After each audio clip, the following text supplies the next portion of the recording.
Ils étaient une vingtaine venus des 5 régions du pays à bénéficier de cette formation de 2 jours tenue à Lomé. Une formation des femmes et hommes de médias sur la couverture médiatique des activités de la délégation de l'Union européenne au Togo.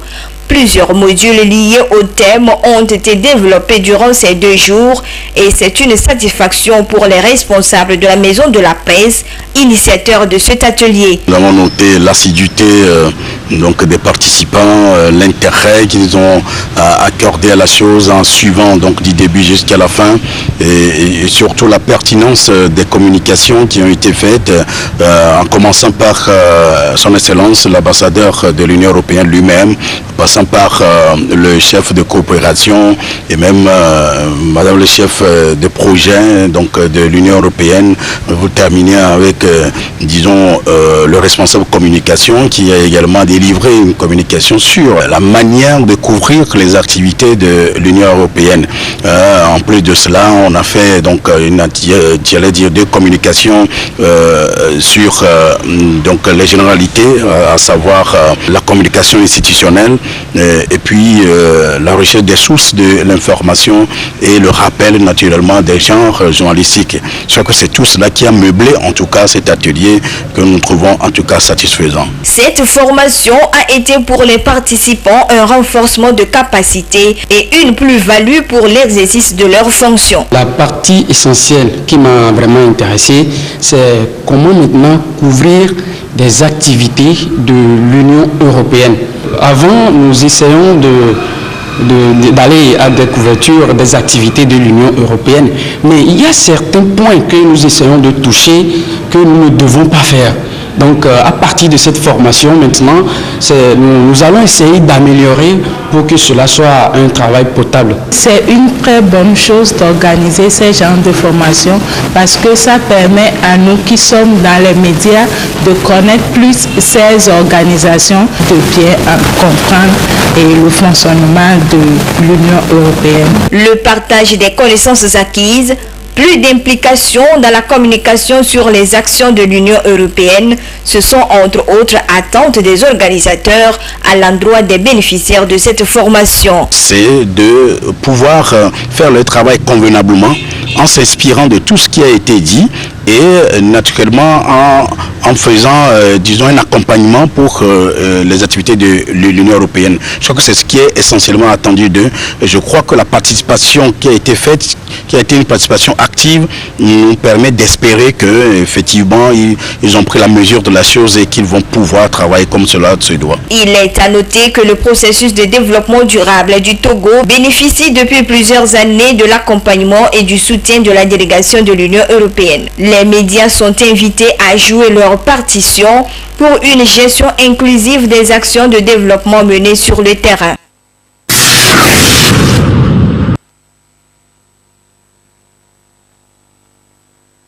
Face à la crise qui secoue le secteur de l'éducation ces derniers jours, le gouvernement togolais n'entend pas rester inactif. Pour échanger sur la situation et partager avec les acteurs directs de l'éducation les informations sur les mesures et les dispositions que prend le gouvernement, Association des parents d'élèves, Coalition nationale togolaise pour l'éducation pour tous, responsables de l'enseignement confessionnel ont été conviés ce mardi 5 avril à une rencontre qui s'est tenue loin de nos caméras.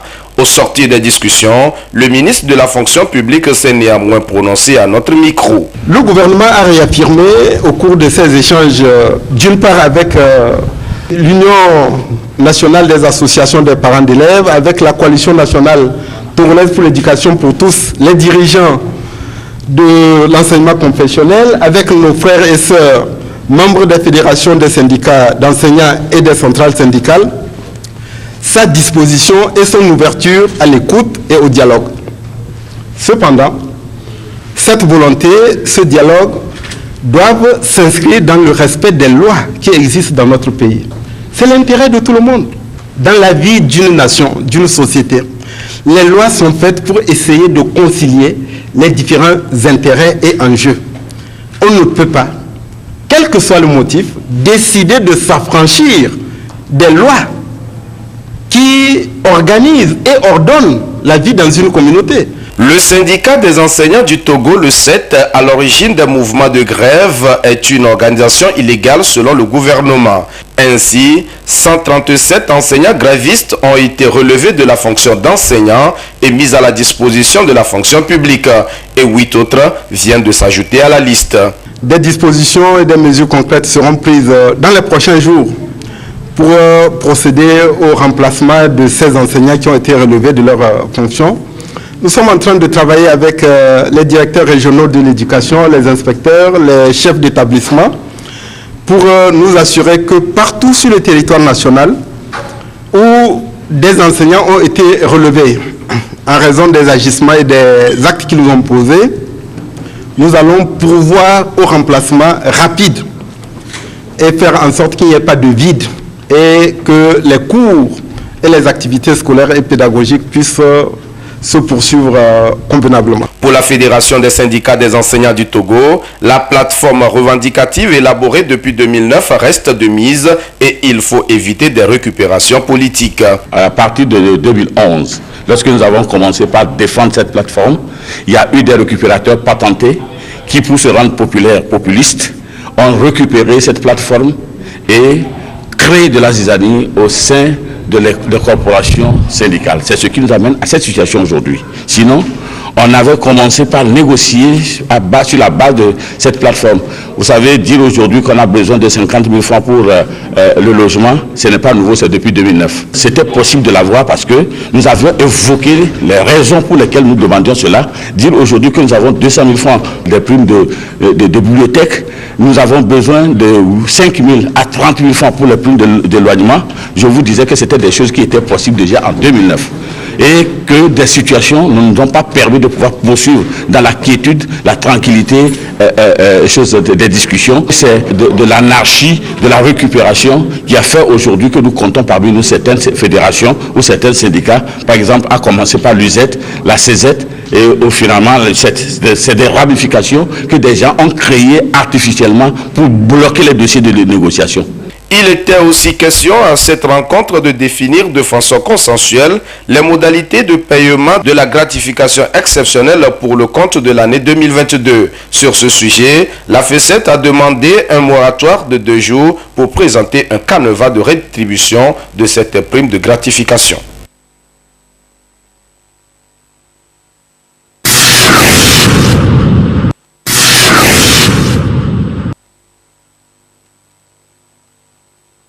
Du 1er janvier au 5 avril 2022, 699 femmes en consultation prénatale au CMS Kakaveli ont bénéficié du programme Wezu.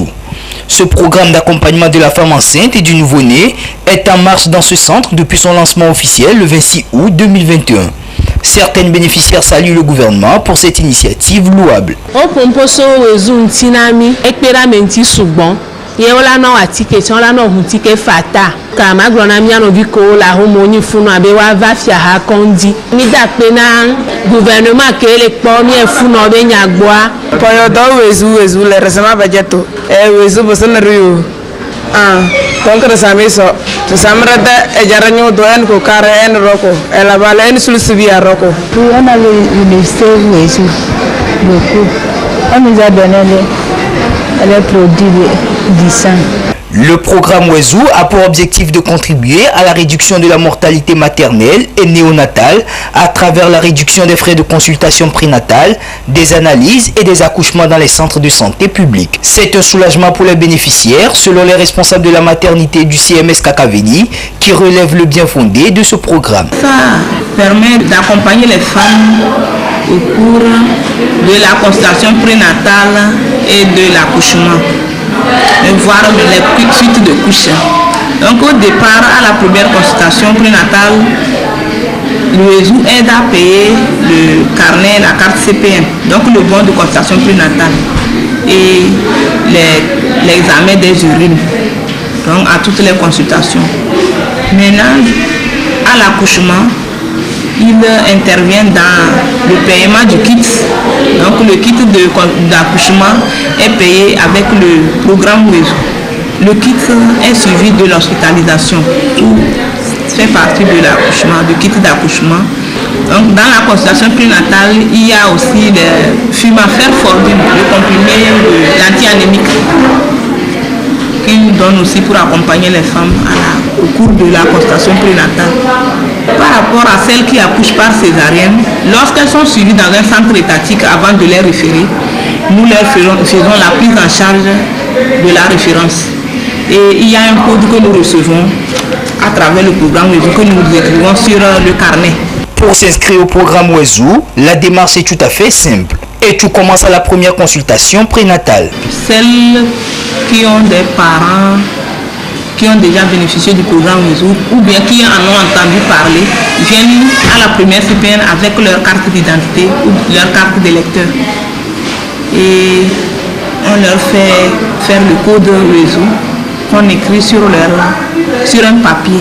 C'est avec ce papier qu'elles se dirigent à la caisse pour payer maintenant le premier bon de consultation prénatale.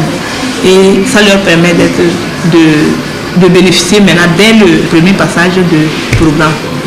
Et c'est comme ça qu'elles vont continuer. Il faudrait qu'elles aient au moins la carte d'identité ou bien la carte d'électeur. Et si ce n'est pas le cas, que leurs partenaires puissent en avoir pour qu'on puisse leur faire directement le cours. Avec le programme WESU, les centres de santé publics ont connu une forte fréquentation. Une des difficultés qu'éprouvent les sages-femmes et les accoucheuses pour prendre en charge les femmes enceintes. Par rapport au nombre pléthorique là, de tous les jours, il faudrait qu'il y ait suffisamment de personnel pour qu'on puisse pouvoir faire à toutes les femmes ce code-là. Nous n'avons même pas de temps de répit. Ça, c'est plein à craquer tous les matins. Parfois, nous faisons le CPN même jusqu'à 16h, 17h, voire 17h, 18h même. Les autorités du pays vont poursuivre leurs efforts pour permettre de trouver les solutions à ces problèmes.